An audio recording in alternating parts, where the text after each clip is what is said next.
Hello mon ami, que du bonheur, que des bonnes nouvelles. Et une en particulier, c'est que la justice existe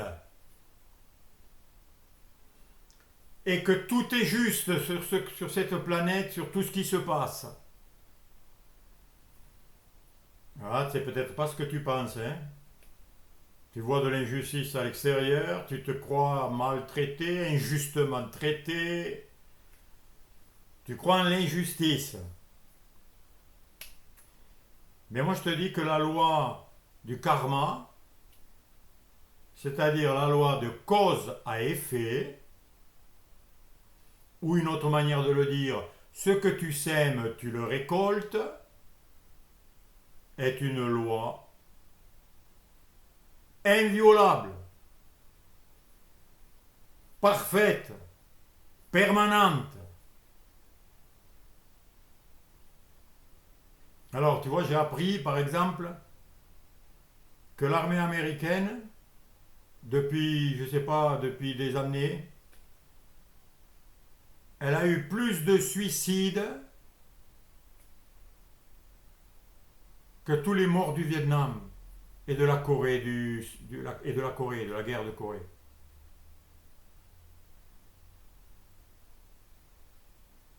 Donc tu vois, quand tu fais partie d'une machine qui est là pour tuer et détruire, tu peux pas aller bien. Ça te revient dessus tôt ou tard. Il y en a qui reviennent, qui sont revenus de la guerre du Vietnam, des jeunes, ils ont fini en psychiatrie. Il y en a qui ne s'en sont pas relevés, d'autres qui se sont suicidés, qui sont devenus des loques.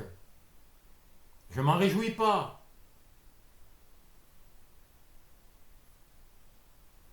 Mais c'est la loi de la justice. Ce que tu donnes, tu le reçois.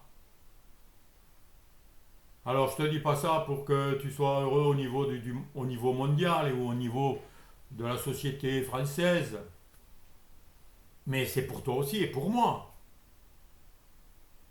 Individuellement, c'est pareil. Ce que tu donnes, ce que tu fais, t'es rendu. Peut-être pas toujours de la même façon, mais il y a des conséquences, toujours, qui sont égales à ce que tu as choisi et voulu. Donc c'est pour ça, mon ami, ne donne que du bien, que de l'amour, que du partage, que de la joie, que de la paix. Ne crée pas de querelle, ne crée pas d'histoire, ne fais pas de... Parce que tu vas le subir. Il y a un verset que j'aime beaucoup qui dit il n'y a pas de paix pour le méchant, pour celui qui rumine du mal, qui veut détruire, qui veut voler, qui veut piller, que ce soit individuellement ou au niveau politique d'un pays. Hein. Ça, c'est l'ego national, qui est beaucoup plus dangereux qu'un ego individuel. Parce que les égos nationaux, eux, ils font des millions de morts. T'as qu'à voir les deux premières guerres mondiales.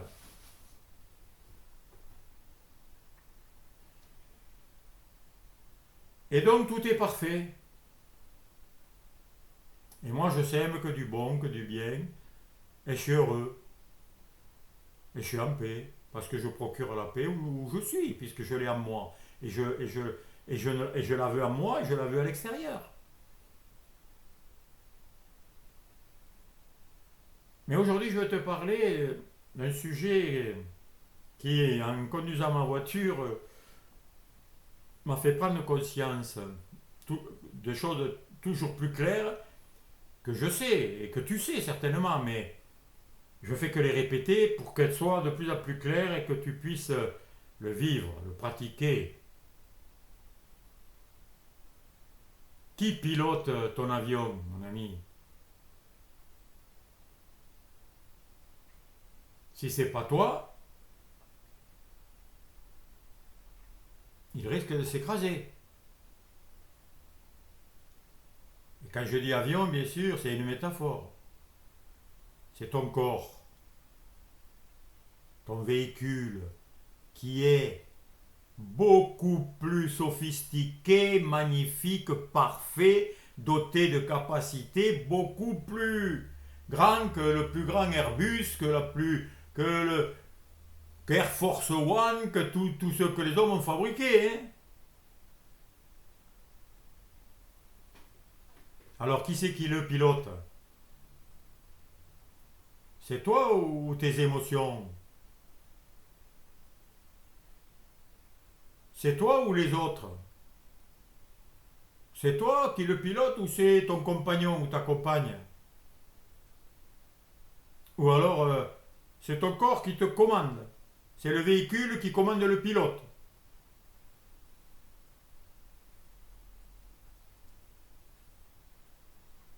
Si c'est pas toi, t'étonnes pas si ton véhicule a des accidents, a des problèmes. Alors, il y a plusieurs types de non-pilotage. Soit tu peux ne pas le piloter parce qu'on t'a toujours dit, t'as toujours cru que c'était pas toi qui le pilotais. Donc tu étais ignorant. Donc tu allais là où tu pouvais, tu suivais ce que tu pouvais suivre, tu faisais au mieux et tu n'y arrivais pas toujours à le piloter. Et puis il tombait malade et tu savais même pas pourquoi. Ensuite, donc l'ignorance premièrement, puis après tu le pilotes mal. Si tu le nourris mal, si tu le mets dans des endroits qu'il n'est pas capable ou que c'est plus fort que lui, il va casser, il va céder. Ben, ton véhicule, si tu ne respectes pas le code de la route et que tu décides de foncer sur un arbre, eh ben, tu vas avoir un accident.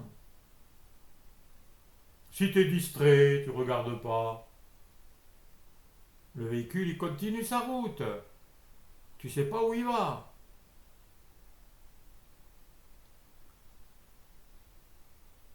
Alors après, tu peux vouloir que ce soit d'autres qui le pilotent. Hein. Alors tu vas te faire mettre des puces, tu vas te faire mettre t'injecter des produits que tu sais même pas d'où ils sortent, de quoi ils sont faits. Voilà. Tu as plein de solutions. Tu prends des produits pour te sentir bien. Parce que tu te sens mal, alors tu essaies de changer tes sensations, tout ça, tout ce qui se passe en toi. Eh bien moi,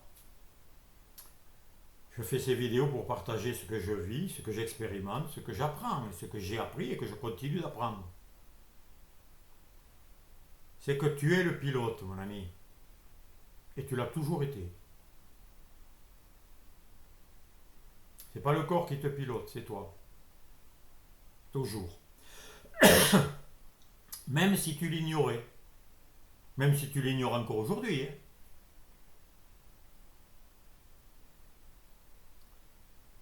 Mais qui est ce toi? Ah ben c'est toi qui a une conscience, qui peut tout, qui sait tout, qui voit tout, qui comprend tout, qui a tous les pouvoirs. Et tu sais que tu as tous les pouvoirs puisque tu t'en sens privé. Si tu te sens privé d'un pouvoir, c'est que tu sais que le pouvoir existe et que tu en es privé. Si tu es malheureux, c'est que tu sais que le bonheur existe, mais qu'il t'en est privé, donc tu es malheureux. Mais pareil pour la maladie. Si tu es malade, c'est que tu sais que la santé, elle existe, etc. Donc moi, je viens te rappeler que ton véhicule, il représente ta conscience. Il représente ce que tu crois être, pour qui tu te prends, pour ton ignorance ou ta connaissance de toi-même, plus ou moins vraie, plus ou moins grande. Et je te souhaite de te connaître totalement. Et peut-être que tu connais dans des domaines plus que moi, et certainement même. Mais là, je te parle d'un domaine essentiel, c'est de te connaître toi. Parce que si tu te connais, eh bien, tu vas faire fonctionner ce corps, ce véhicule, à la perfection. Mais tu dois vouloir retrouver le mode d'emploi. Comment conduire ce véhicule? Ah ben on ne te l'a pas appris. Hein. Parce que si on te l'avait appris, tu irais bien, tu serais dans le bonheur, tu pourrais tout te serait possible. Hein. Parce que c'est ce que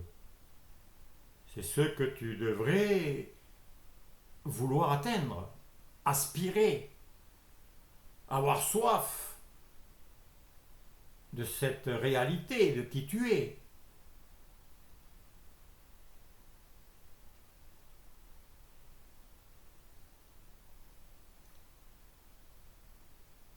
Et tu peux tout. Si tu te connaissais, tu pourrais déclencher une maladie ou déclencher la guérison. Parce que tu connaîtrais tes organes, comment ils fonctionnent, tes muscles, ton sang. Tu lui donnerais la bonne nourriture, les bonnes vitamines. Tu lui donnerais le sommeil qu'il a besoin, l'eau, les liquides qu'il a besoin. Et pas des liquides qui l'affaiblissent, qui lui font perdre l'équilibre. Tu sais, quand on voit un gars qui est plein, justement, il est plein, il ne tient plus debout, ben oui, parce que ce qu'il boit, ça diminue ses facultés. Voilà, c'est comme si ta bagnole, eh ben, tu ne mettais pas de la bonne huile, tu mettrais de l'huile de vidange toute pourrie, puis tu mettrais, et tu la vidangerais jamais, ou alors tu mettrais de l'huile de friture en essence, tu vas voir qu'elle ne va pas bien fonctionner. Si tu ne l'entretiens pas, si tu la fais passer dans des trous, dans des chemins compliqués, elle va s'user, elle va... C'est toi qui décides, c'est toi le pilote de ta voiture. Mais sois le pilote de ton corps. Et donc de toutes tes expériences, de ta vie, de tes relations. Arrête de subir et de croire que c'est pas toi qui pilote. Donc tu vois déjà, accepte l'idée. Est-ce que tu l'acceptes que c'est toi qui pilote? Parce que si cette idée ne te plaît pas, eh ben tu la nourriras pas. Et tu n'arriveras jamais à être pilote, un expert pilote de ton corps, de ta vie. Parce que tu as les capacités de créer toutes les expériences que tu veux. C'est toi qui crées toutes les émotions que tu veux. Les émotions, elles ne sont pas fabriquées comme ça par hasard. Hein. Alors il y en a, ils te disent, tu as des parents qui disent à leurs enfants, tu m'énerves. Qu'est-ce qu'ils disent? Ils disent à l'enfant que c'est l'enfant qui a le pouvoir d'énerver le parent. Voilà. Inversion. C'est faux. C'est pas l'enfant qui t'énerve. C'est toi qui t'énerve à l'intérieur de toi. Parce que tu te fais des nœuds dans tes pensées, et etc. Parce que tu ne sais pas gérer ton enfant. Et tu ne sais pas te gérer à toi non plus, parce que ton enfant c'est toi, c'est une partie de toi. Donc si tu ne sais pas le gérer, tu ne sais pas te gérer non plus. Il est comme toi. Il a ton sang, il a tes cellules.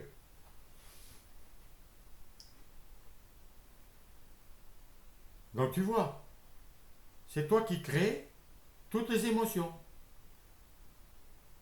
Donc soit tu es dominé par tes émotions, soit c'est toi qui les domines. Soit c'est toi qui les provoques au moment où tu en as besoin. Dans une situation d'urgence, tu vas provoquer une émotion de puissance, de volonté, et tu vas sortir quelqu'un ou toi-même d'une situation difficile. Ce qu'on appelle de l'adrénaline aussi, tu sais, mais bon, tout ça c'est des conséquences. Tu as besoin de parler en public et tu as le stress et tout, tu as peur. Ben non, c'est que t'es pas encore le pilote de ton corps. T'es pas le maître à bord. Tu as besoin de parler. Tu vas créer une émotion d'assurance. Et ce que tu vas dire, c'est bon pour eux. Si tu sais que c'est bon pour eux, c'est facile de parler à un groupe ou à quelqu'un de seul. Mais si tu as peur que ce que tu dis, c'est pas très bon, et qu'il y en a que ça peut les blesser, que ça peut... là, tu te fais tout un film négatif, eh bien, c'est normal que tu aies le trac et que tu aies peur. Tu crées l'émotion qui correspond à ton état, à tes pensées, à ce que tu veux faire, aux capacités que tu crois avoir ou que tu n'as pas. Tout est parfait. Et je te l'ai déjà dit, une des portes ou une des clés pour commencer à avoir la maîtrise de soi, c'est l'acceptation de tout ce qui se passe en toi, de tout ce qui se passe à l'extérieur et à l'intérieur. Et plus que l'accepter, c'est l'aimer. Pourquoi? Parce que tout vient de toi. De ce toi que tu ignores peut-être. De ta vraie nature.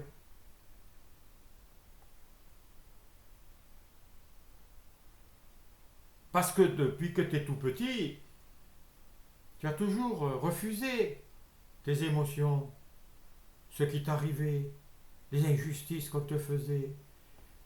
Tu étais toujours en refus, en déni. Tu as une douleur, on te marche sur le pied, tu la refuses la douleur. Tu veux qu'elle s'en aille de suite. Tu la veux pas, tu la refuses. Et moi je te dis accepte-la, ta douleur, ta maladie, ton trouble intérieur, tes angoisses, tout ce qui se passe. Pourquoi? Pour te détruire? Pour que toutes ces émotions te submergent et toi tu crois qu'en les refusant justement, c'est là que tu maîtrises. Et c'est ça, l'illusion, la séduction subtile qui fait que tu n'es pas maître de toi-même. Parce que les émotions, qui c'est qui les crée? Où elles arrivent? Dans quoi elles arrivent? En toi. Les pensées, en quoi elles arrivent? En toi. Même si tu ne sais pas ce que c'est ce toi. Hein? Même, comme moi je te dis, ben le toi c'est la conscience. Oui, mais qu'est-ce que c'est la conscience? C'est pareil, hein, c'est toi. On s'en fiche des mots. Mais c'est toi. Accepte-le, c'est tout. Ça vient en toi. Quand tu souffres, c'est toi qui souffres. Et chaque fois que tu refuses ta douleur, qui est ta création, qu'est-ce que tu fais? Tu te rejettes. Tu coupes une partie de toi. C'est comme si tu coupais. T'aimes pas ce que ta main a fait. Hein? Tu t'es trompé, clac, tu t'es tapé, tu t'es blessé. T'as mal à la main. Tu la coupes et tu la jettes à la poubelle. Ben voilà. Dès que tu refuses quoi que ce soit qui t'arrive et que tu ressens, et t'as appris hein, à pas ressentir. Hein. On prend des produits hein, pour pas ressentir. Qu'est-ce que c'est la drogue? C'est ça. Qu'est-ce que c'est qu'ils donnent les docteurs pour les dépressifs, les gens qui sont malheureux, qui sont découragés, qui n'en peuvent plus? Eh bien, on leur donne des produits pour couper le système nerveux pour qu'ils ne sentent plus. Mais ça n'enlève pas le problème. Hein. Si tu as un caillou dans la chaussure, on a beau te donner des antidouleurs, tu sentiras peut-être plus la douleur, mais le caillou il continuera à te blesser et à rentrer dans ta chair. Il faut juste enlever le caillou. Mais c'est ce que tu dois faire. Et pour ça, il faut que tu acceptes la douleur, que tu l'écoutes, la sensation, l'émotion, que ce soit la colère, la tristesse, la peur. Toutes les émotions, elles viennent de toi. Aime-les. Elles sont là pour t'indiquer ce que tu es en train de faire. t'indique si tu es sur un bon chemin du bonheur ou si tu es sur le chemin du malheur. C'est-à-dire si tu te fais conduire par un guide qui veut t'amener dans la fosse. Ben oui, si tu as un guide qui est là pour te détruire et que tu le suis, tu vas te faire avoir. Hein. Comment ils font les violeurs d'enfants pour les séduire? Ils leur disent pas je suis un méchant qui vient te faire du mal. Hein. Non, non, il dit je suis gentil, tiens, j'ai des bonbons, j'ai des livres, tiens, tu veux un téléphone? Voilà. Tu le suis et tu vas à ta perte. Et moi, ben, je me suis fait avoir. Je me suis fait mal. Mais c'est très bien. C'est parfait. C'est juste. Ben oui, il faut bien que le mal, ça fasse mal. Sinon, c'est pas le mal. Le bien, ça fait du bien. Sinon, c'est pas le bien.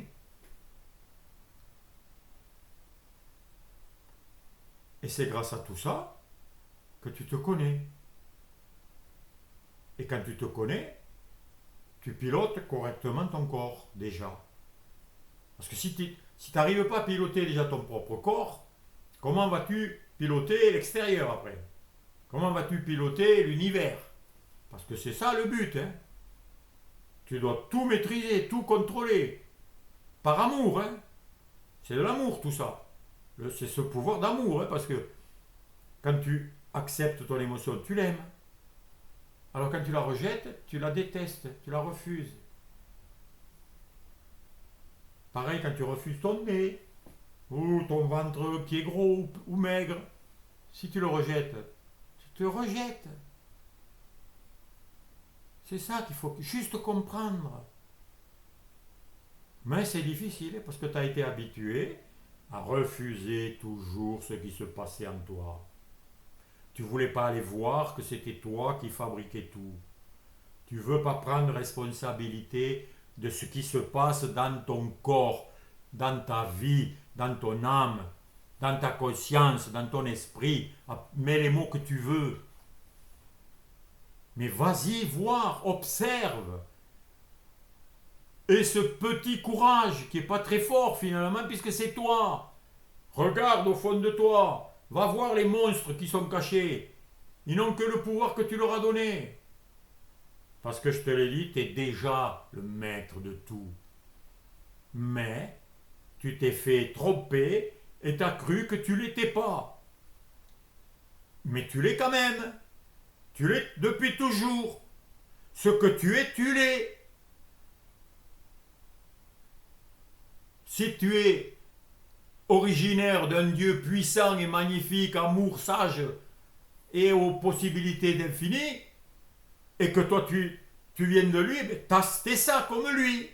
T'es son fils ou sa fille. Sinon t'es le fils de qui? D'un singe, du chaos, d'un accident, du hasard. Avec ça, tu vas pas loin. Hein. Et c'est normal. Il en est fait toujours comme tu choisis, comme tu décides, puisque tu es maître en vérité. Et voilà la bonne nouvelle. Donc mon ami, attelle-toi à te découvrir. Hein. À voir comment tu crées, comment tu crées pas, comment tu t'empêches, comment tu te nuis, comment tu te soignes, comment tu prends soin bien de toi, ou mal. Mais tout ça, c'est à toi de le découvrir. Moi, je ne peux pas le faire à ta place. Je le partage, j'en parle.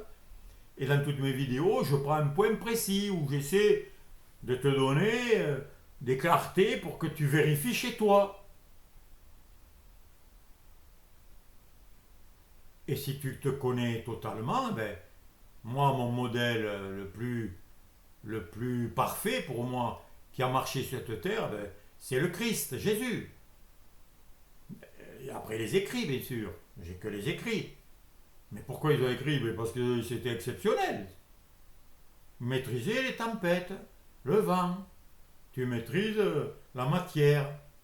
L'eau, tu la changes en vin, si tu veux. Ou en huile. Ben, il y a un prophète dans l'Ancien Testament, il a multiplié de l'huile. Une pauvre veuve qui avait plus de sous, on lui réclamait les dettes de je sais pas qui. Et le prophète lui a dit, t'as de l'huile chez toi? Oui, bon, ben, va demander à tout le monde des récipients, puis prends ta jarre d'huile et puis vide, remplis-les tous. Et avec une seule jarre d'huile, elle a rempli je sais pas combien de litres d'huile. Alors, le prophète, et elle a cru. Heureusement, parce que sinon elle ne l'aurait pas fait. Et l'huile s'est multipliée et elle a pu rembourser, revendre cette huile et rembourser ses dettes. Tout est possible. La matière t'obéit, le corps t'obéit, la santé t'obéit, les maladies t'obéissent, les animaux t'obéissent. Tout obéit. Ah, j'ai fait des expériences, moi. Et j'ai fait dans des petites choses. J'ai pas fait avec un éléphant encore, hein. J'en ai pas rencontré. Mais tout est possible. Et je suis à mon niveau. Je ne suis pas au niveau total et absolu, où tu peux disparaître et réapparaître ailleurs. Hein, qu'on appelle la téléportation, la télépathie. Tout est possible. Alors bien sûr, il y en a qui cherchent ça pour détruire, pour la guerre. Hein, les services secrets qui étudient tous ces phénomènes, tous ces pouvoirs-là. Les sorciers qui s'en servent aussi pour jeter des sorts sur leurs ennemis. Mais c'est pas pour ça, moi, que je t'en parle. Hein. Moi, je te dis, c'est pour ton bien, pour le bonheur, pour la joie, pour la vraie vie. C'est ça, la vraie vie. C'est ne répandre et ne faire que du bien. Et vaincre tout ce qui est négatif, tout ce qui veut te nuire, tout ce qui veut te faire souffrir, tout ce qui veut te rendre esclave. Et que tu n'aies plus de capacité. Eh bien, moi, je te dis, tu es le pilote, alors rassois-toi sur le siège, comme quand tu es dans un jeu vidéo, tu prends les manettes et voilà, et tu as tous les pouvoirs sur toi, sur tes relations, sur les gens, sur la nature, sur tout ton monde. Et crée ton paradis. Vis le bonheur absolu. C'est tout ce que je te souhaite, cher ami. Et pour terminer, j'ai une petite information à te donner, si ça t'intéresse. Je pourrais, si ça te plaît, venir te voir ou on pourrait se rencontrer. Moi, j'ai un fourgon aménagé, je peux me déplacer. Si tu aimerais qu'on se rencontre, mets-moi-le dans un commentaire et je te mettrai mon email. Je ne le laisserai qu'une heure environ, hein. Donc surveille bien parce qu'après je l'efface pour pas que tout le monde le voit et que ça serve à des fins qui ne sont pas celles dont je parle. Voilà, je te souhaite que du bien. À bientôt, cher ami.